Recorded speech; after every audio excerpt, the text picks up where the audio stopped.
Welcome to a Daily Dose of Hope. I'm Phyllis Nichols, and I'm glad you're here. Being generous feels good.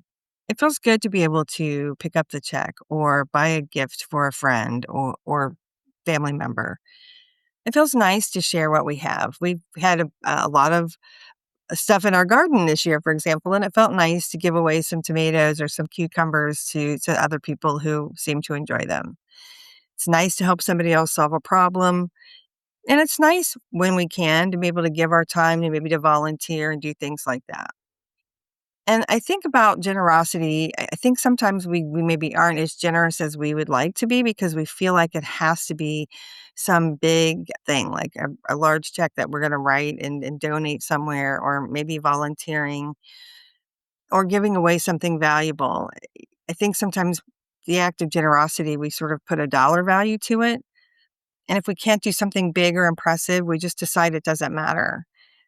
I think sometimes we worry too about being generous, that maybe like there won't be enough left for us, or we worry that maybe it won't be received as well as we would like. Sometimes, we're moving really quickly and we just don't even notice when there's a chance to be generous.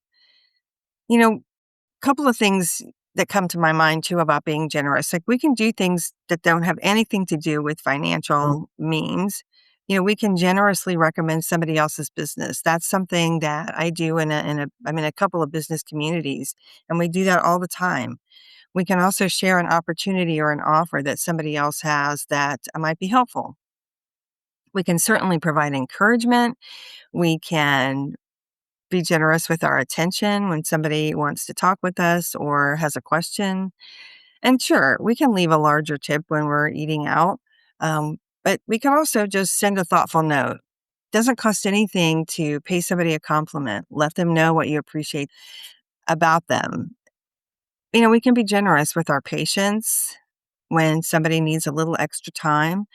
We can be generous with our kindness and praise, compliments, just noticing somebody. We can be generous when we have information that might make somebody else's path a little easier. None of these actions require us to have huge resources, but they do require us to notice what we already have and decide that some of it could be shared.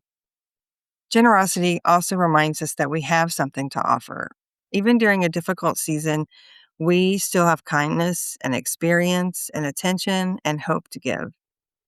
So today, I hope that you won't wait. If there's an opportunity for you to do something generous, look for a small way to make somebody else's day a little lighter or a little better. Generosity feels good because it connects us and it reminds us that we all belong to each other. And that's something everyone could use a little bit more of. This podcast is part of the Sound Advice FM network. Sound Advice FM, women's voices amplified.